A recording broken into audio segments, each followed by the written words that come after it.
Before we start, I would encourage you to have a set of the sermon notes. If you don't already have them, just go to the link below. You'll be able to print a set of the sermon notes from that link. Also want to encourage you to have some communion elements. You want to have some bread or a cracker. You want to have some juice or wine, and if you don't have juice or wine, probably anything to drink would work. But you want to have those communion elements because here in about 20 minutes, when we get to the end of the sermon, we'll move right into a time of communion with you. So if you need any of those things, I would encourage you to pause the video right now. Grab whatever you need. Once everything is ready, then go ahead and resume the playback. So if you talk to any pastor and you ask them about some of the more memorable occasions from their pastoral career, my guess is that for a lot of pastors, the most memorable occasions have taken place when they were officiating weddings. And when you think about it, it just kind of makes sense because weddings are occasions that are absolutely fraught. They involve people on one of the most important days of their year. They are all dressed up. They want everything to go just perfect. And the reality is that it is pretty rare that an entire wedding day goes absolutely perfectly from beginning to end. And as pastors, we have front row seats for a lot of those moments when things don't go perfect. And a lot of times, unfortunately, those are occasions that we can cause as the pastors to not go perfect. Not because we intend to, but because we are human. When I think back over the course of my pastoral career, I know that I have officiated well into the triple digits, the number of weddings over the course of my career.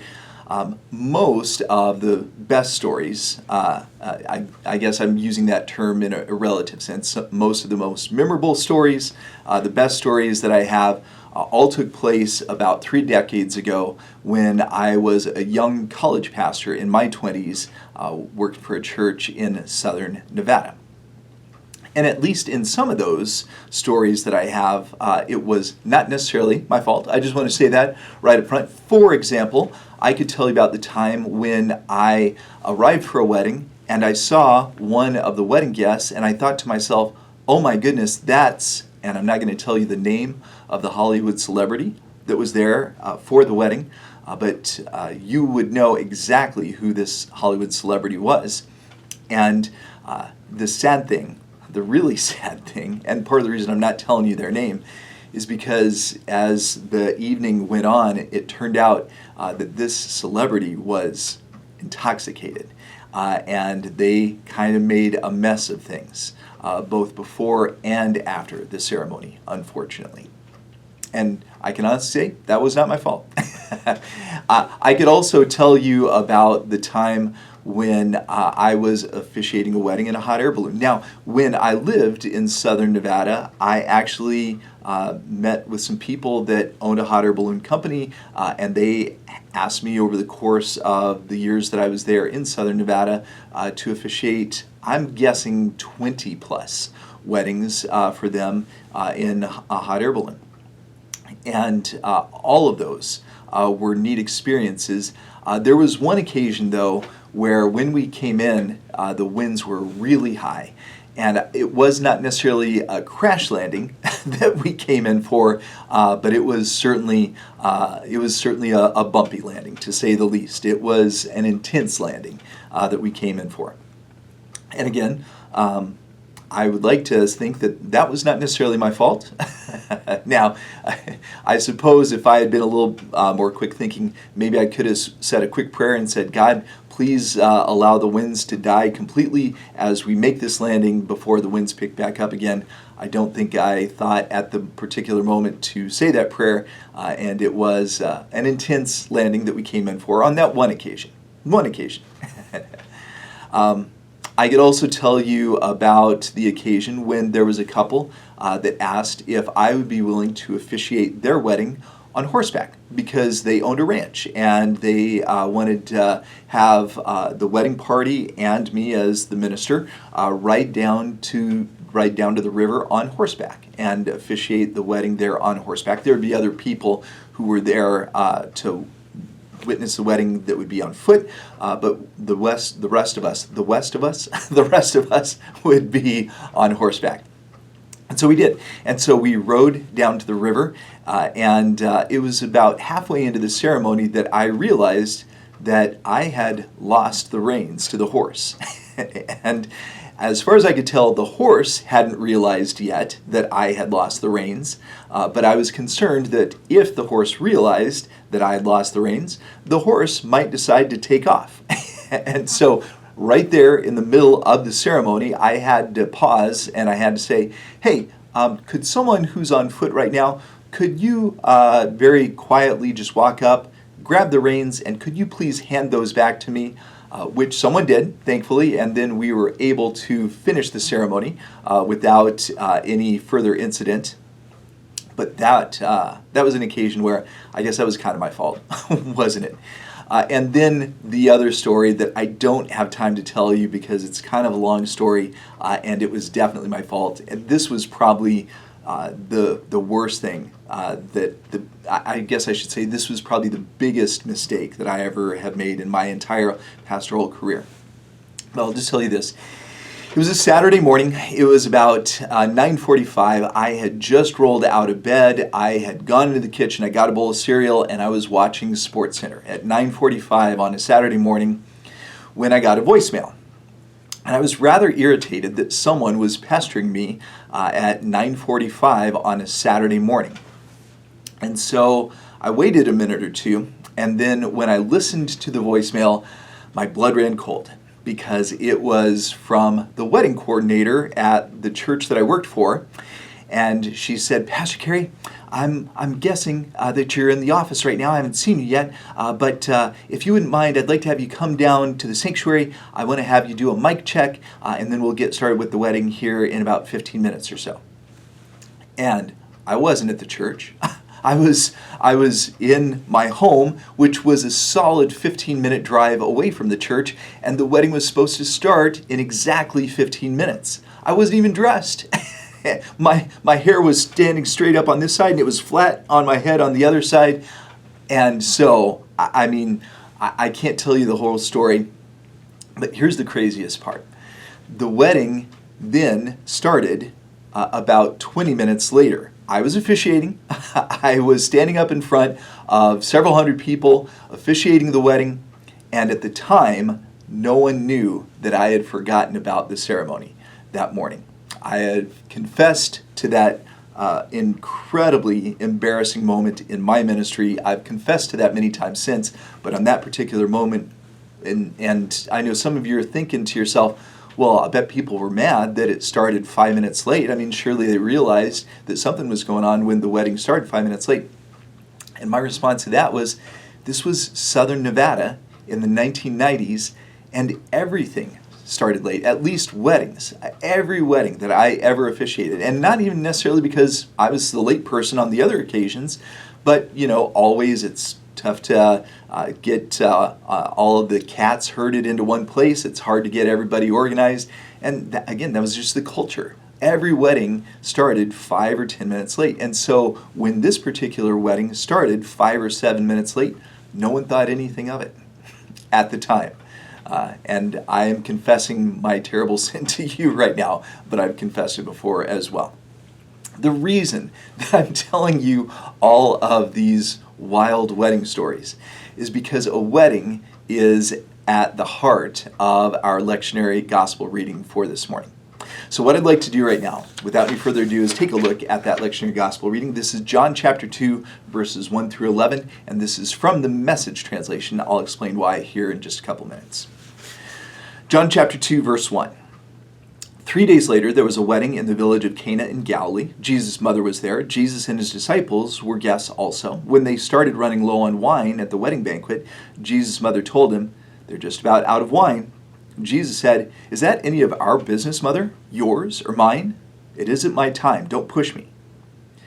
She went ahead anyway, telling the servants, "Whatever he tells you to do, do it." 6 stoneware water pots were there, used by the Jews for ritual washings. Each held 20 to 30 gallons. Jesus ordered the servants, "Fill the pots with water," and they filled them to the brim. Now fill your pitchers and take them to the host, Jesus said, and they did.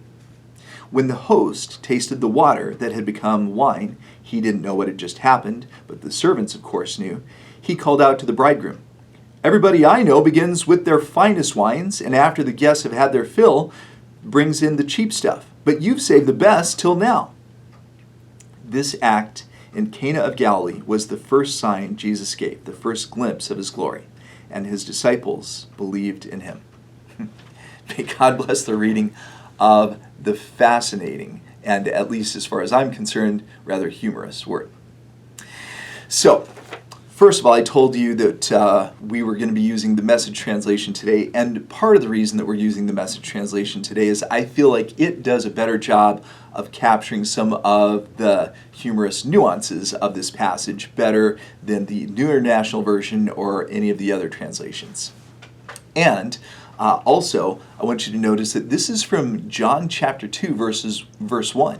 So this is happening at the very beginning of Jesus' earthly ministry. As a matter of fact, when you look at what happens not only in John chapter 1, but when you look at what happens in the parallels as well, in Matthew, Mark, and Luke, what you discover is that at this point in Jesus' earthly ministry, there has been Jesus' baptism, there has been his temptation in the desert, there has been the calling of the disciples, and Jesus has had some conversations with some religious leaders, but this is really the first thing that Jesus does. This is Jesus' first actions in the Gospels.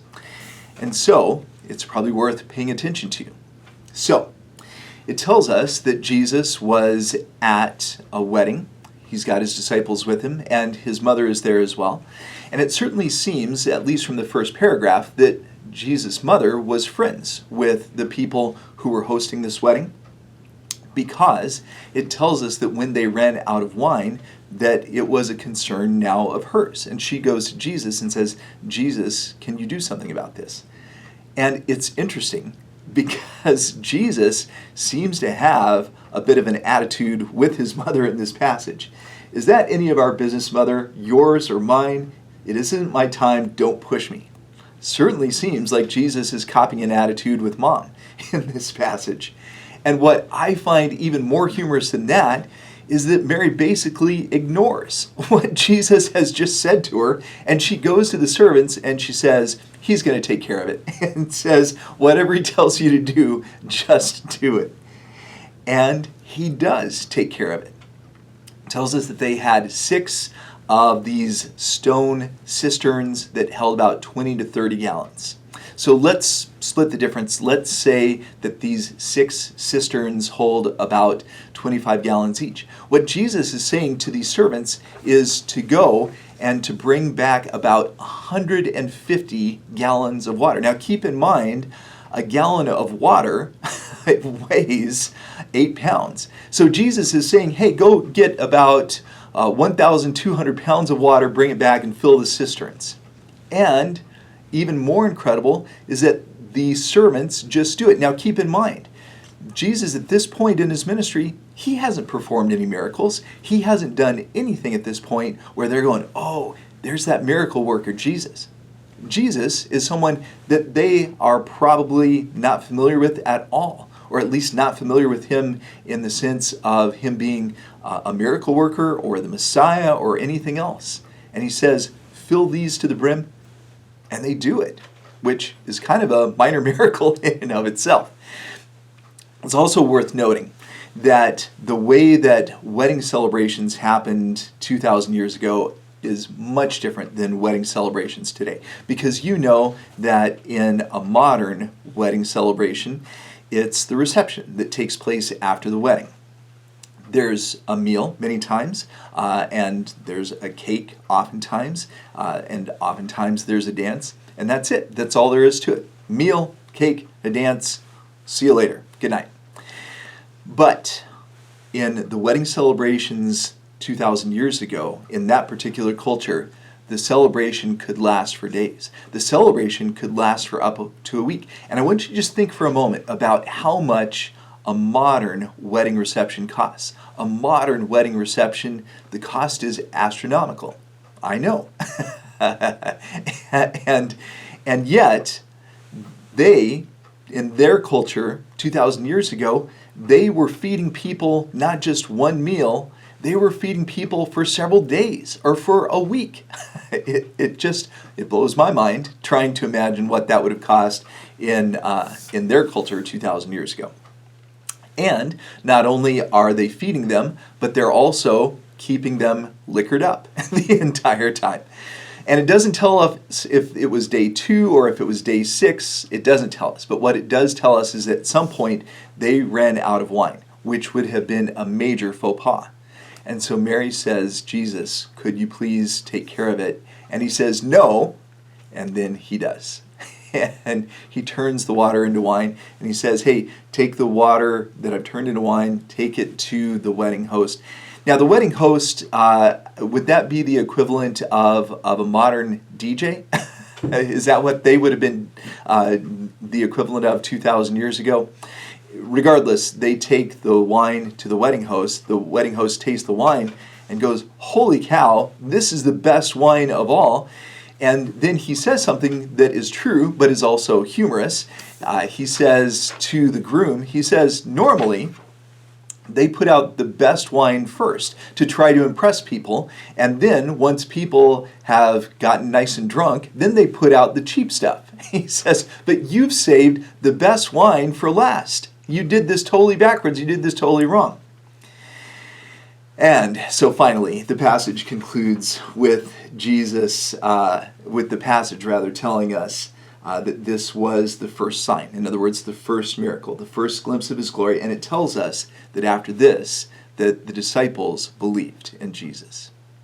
So what I want to do now, very quickly, because I'm running out of time. I took way too long explaining that and telling old wedding stories. But what I want to do very quickly is I want to talk about 3 of the lessons this passage has for us with regards to our relationship with Jesus. And the first lesson is this. Like Jesus' mother Mary, we should trust that Jesus will provide whatever is needed. Like Jesus' mother Mary, we should trust that Jesus will provide whatever is needed. In this passage, Mary says, Jesus, would you please do something about the fact that they have run out of wine? And Jesus says, no, I won't. But Mary goes and tells the servants he's going to take care of it. And he did. Jesus took care of what was needed in that particular situation. And I hope that what you've experienced in your life, and I know that what I've experienced in my life, is that Jesus takes care of our needs as well. You know, of course, in the Sermon on the Mount, that in Matthew chapter 6, Jesus talks about how God will provide for us what we need, what we're going to eat, what we're going to drink, what we're going to wear. But even above and beyond our basic necessities, you know that there have been plenty of times, hopefully you know, in your life. I know that plenty of times in my life, that what I needed, that Jesus provided in that particular moment. So that is the first lesson this passage has for us. The second lesson is this. Like the servants, we should do whatever Jesus has told us to do. Like the servants, we should do whatever Jesus has told us to do. The point that I want to make here very quickly is, again, I talked about this briefly before, but at this point, Jesus isn't known as a miracle worker. At this point, I don't even know that Jesus was known to be a rabbi. Jesus was just this carpenter that lived there in Galilee, but that's all they would have known him as. They would have known him as a carpenter. And so when they've run out of wine and this carpenter, Jesus, says, hey, those 6 cisterns that can hold about 150 gallons of water, I want you to fill them. They didn't have running water back then. They were going to have to haul 1,200 pounds of water from a river or from a well. And yet, they did it. They did what Jesus told them to do. And look, there are lots of things that Jesus has told us to do as his disciples. Jesus has told us to love God with all of our heart, soul, mind, and strength. Jesus has told us to love our neighbors as ourselves. And hopefully you would agree that those aren't always challenging things to do. Hopefully you would agree that it's usually pretty doable to love God and to love our neighbors. But at the same time. We've talked about this before. There are lots of incredibly difficult things that Jesus has asked us to do in the Gospels. Jesus has asked us to love our enemies and to pray for those who persecute us and to turn the other cheek. And I'll be the first to say that those things are not always easy to do. There is a whole lot of things there that Jesus has asked us to do in the Gospels. In Matthew, Mark, Luke, and John, all we have to do is just read the red letters and be reminded. This is what Jesus has told us to do. And the question for you and for me is, are we going to do it or not? My hope is that to the best of our ability, we are going to do what Jesus has told us to do. That's the second lesson this passage has for us. The third lesson is this. Like the wedding host, we should recognize that Jesus has provided something much better for us. Like the wedding host, we should recognize that Jesus has provided something much better for us. In this passage, the wedding host doesn't even necessarily realize that Jesus has performed a miracle, but what Jesus has done is Jesus has saved the best for last. And the wedding host thinks that it's just simply this wine where the bridegroom or the groom has saved the best for last. But of course, you and I know that in a much deeper sense, that Jesus has provided something better for you and for me as well. And think about the way that there are so many entities in this world that are constantly competing for our allegiance. We constantly are having to deal with the companies that want to sell us stuff. We're constantly having to deal with people that are pulling our allegiances in their directions. We're dealing with political parties, and we're dealing with all sorts of things. We're dealing with our gadgets. We're dealing with our screens. And all of these things are competing for our allegiances, when really our primary allegiance, as you know, should belong to Jesus. And so, friends, I just want to remind you that what Jesus has for us is so much better than what anything else in this world could possibly provide for us. Jesus has something better for us. And friends, every time we gather around the communion table, we are reminded that Jesus made the ultimate sacrifice so that we could have what is best, not only in this life, but for eternity. And so right now I want to share with you the words of institution from 1 Corinthians chapter 11. The Lord Jesus, on the night he was betrayed, took bread, and when he had given thanks, he broke it and said, "This is my body, which is for you. Do this in remembrance of me." In the same way, after supper, he took the cup, saying, "This cup is the new covenant in my blood. Do this whenever you drink it in remembrance of me." So right now, I would invite you to grab your communion elements, and I'll go ahead and grab mine as well. And I'm going to invite you to go ahead and partake with me at this time. The body of Christ, broken for us, we partake in remembrance of him. And the blood of Christ, shed for us, we drink in remembrance of him. Let us pray. God, we thank you for this simple miracle that Jesus performed. We thank you for the simple miracles that you have performed for us in our lives as well.